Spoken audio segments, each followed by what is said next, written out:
Yes, we got no video. This time we got cartel video. Um, this one interesting. This dude dissolved bodies in, I guess, acid. So yeah, let's just check it out. Sit back, chill out, do whatever you do. You know what I mean? Let's get into it. This man was drunk, dead drunk, when the Mexican army rained holy hell on his hideout. And as they whisked him away, a soldier would later recall that he turned and threatened him, saying, "You have no idea who you're messing with." But they did. He was Santiago Meza Lopez, one of the most mysterious and important figures in the narcotics underworld. He was so important that just a few days after his capture, an armed faction of cartel hitmen tried and failed to break him out of his cell. Now, if you're wondering why cartel members would bother to break out a man who was dumb enough to get captured, well, it was because Santiago was the legendary El Pozolero, the stew maker, the man who had mastered the art of making bodies disappear. To understand how a man like Santiago became El Pozolero... Your nickname is the stew maker. That sounds like something that's in a serial killer movie or something, bro. To understand what a stew maker is and why that role was so important to the cartels, first, we need some context. And that context comes in the form of the event that followed the fall of the Guadalajara cartel. In the late 80s, this man, Miguel Felix Gallardo, was arrested, and it caused his cartel to split into three different factions. One such faction was the incredibly notorious Arellano Felix cartel that was controlled by the equally notorious Arellano brothers, Benjamin Arellano Felix and Ramon Arellano Felix. This dynamic pair controlled significant trading routes from Tijuana into Baja California, trading routes that the Sinaloa cartel also wanted. This rivalry, predictably, became violent and ushered in an age of violence unlike any Mexico had seen before. From kidnappings to assassinations and every assault you can imagine, people were dying by the thousands, mostly innocent people, and the cartels would dump their bodies into rivers, clogging up sewer systems and hanging them from bridges. It was an eyesore, until one day the bodies stopped. For the casual observer, this would be a good thing, because fewer bodies often means fewer victims, right? Wrong. People were still going missing. An average of 30,000 people went missing every year from 1996 to the late 2000s from cartel-related violence. And as the missing persons cases piled up, the authorities found themselves confronted by a question they had no answer for. Where were all the bodies? Santiago Meza Lopez. Santiago Meza Lopez was born in Sinaloa, Mexico in 1964. Like many Sinaloans at the time, Santiago was born into poverty, and to make matters worse, he had 9 siblings. This tough reality forced Santiago to become independent from a very young age. By the time he was an adult, Santiago had established himself as a mason, and he was so good at his job that sometime in the late 80s he caught the attention of members of the newly formed Arellano Felix organization. At first, he did some masonry work for them. Then, he took on more work, tending to their horses. Two things that stood out for Santiago at the time was his foot soldier mentality and his incredible work ethic. He was loyal, dedicated, and carried out his work with such efficiency that his bosses began to realize that he would be useful for more than just tending horses. So, they decided to bring him into the fold, and he became a drug dealer for the Arellano Felix organization. Soon enough, he was promoted to drug office keeper, supervising drug cartel depots within Tijuana that belonged to the cartel. This was an incredibly dangerous job, but somehow Santiago managed to keep both his head and his job. During this period, the conflict between... Especially, bro, he just basically... He looked over everything that's in the warehouse. Bro, if anybody was to come, let's say another cartel was to come and rob their warehouse, bro, he would die for that. Like, no questions asked. That'd be the end of him. This is wild, bro.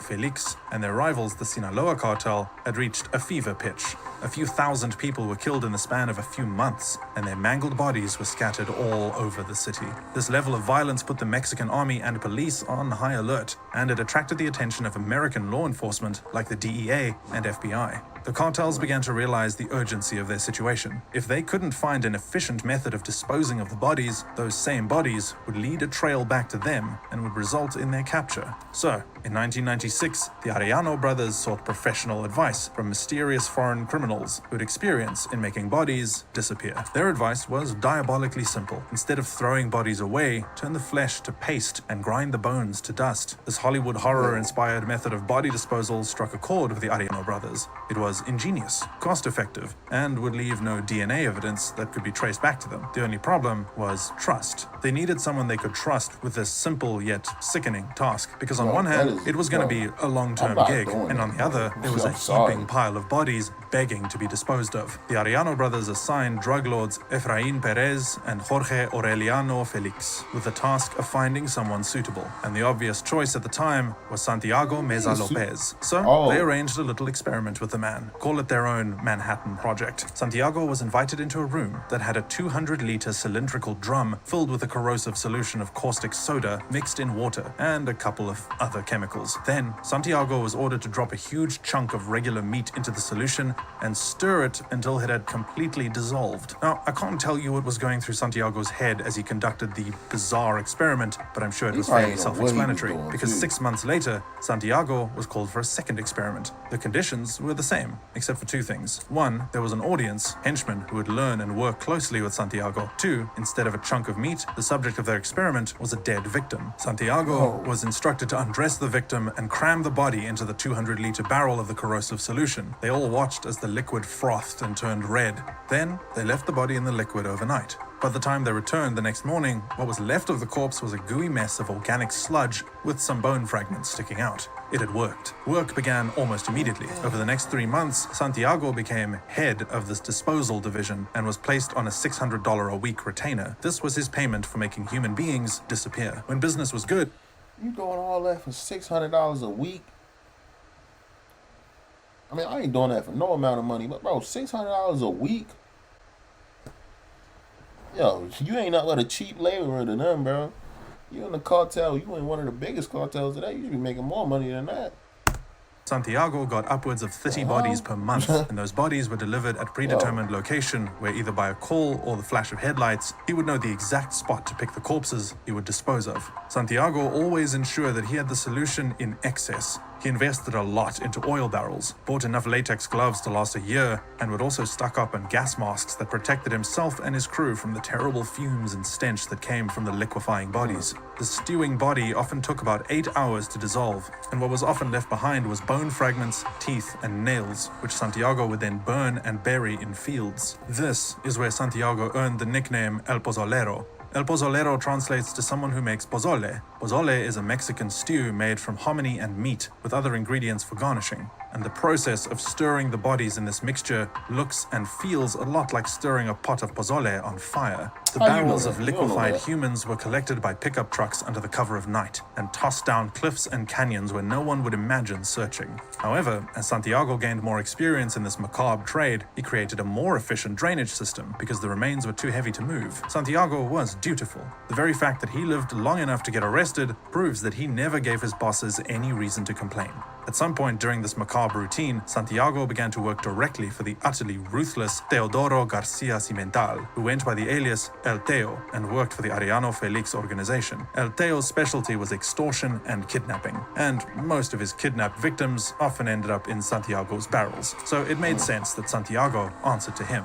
However, in 2008, more than 12 years after Santiago first started liquefying bodies for the Arellano brothers, El Teo had a huge fallout with the organization and switched sides to the Sinaloa cartel. The master kidnapper began to work for El Chapo, and he took Santiago along with him. Now Santiago was the chief stewmaker for the Sinaloa cartel. This meant he would now be stewing his former colleagues, people he once worked for and with. It was a classic case of loyalty to the dollar and nothing else. How he got caught. For almost a decade, authorities had no idea who El Pozolero was. Then, in 2005, 2 kidnappers working under El Teo were captured and questioned. They admitted to kidnapping and killing 3 people before handing them over to a head of a cleanup crew named El Pozolero. Their testimony and detailed descriptions of Santiago helped the government to uncover the stewmaker's identity, and he became a high-priority target in several countries. Eventually, he was placed as number 20 on the FBI's list of most wanted men. However, Santiago managed to evade the feds for 4 years until he slipped up in 2009. Santiago, El Teo, and other members of the crew were partying in the Baja Seasons neighborhood, playing loud music with sex workers, when someone in the vicinity tipped the police and informed informed them of the identity of the noisy neighbors. The police immediately informed the Mexican army. However, before the soldiers could capture the squad, someone alerted Ayooo and he fled with 30 of his men. But Santiago was too drunk and too busy cooking seafood to notice his comrades fleeing. Hey, yo, they ain't get... Bro. Santiago was captured on the 25th of January. He confessed to investigators that he had liquefied over 300 victims. And when he was paraded in public, he broke down and wept, begging God for forgiveness and apologizing to the families of the victims he had stewed. According to him, he wasn't a monster. He wasn't a killer or even a drug dealer. He was just a man doing a job to put food on the table. But no one was buying it. On one hand, the family of his victims revealed that Santiago had refused to cooperate with the police and refused to reveal the locations of the victims he liquefied. To put it simply, he refused to snitch. Then there was the issue of his claim that he had only liquefied 300 victims. Obviously, that was a lie. And the reason it was a lie was because of a place called the Chicken Coop. The Chicken Coop was an area in the city of Maclovio Rojas, Baja, Mexico, where Santiago installed a drainage and poured his stewed victims. It was basically a graveyard for liquid people. In his own words, it was the devil to move them, the human remains, because they weighed a lot. After everything was cleaned up, we stored the barrels. We also washed the drain with hot water because the remains stuck to the pipes. Santiago used that location for at least a year and a half until the Mexican army raided the place. However, they didn't find anything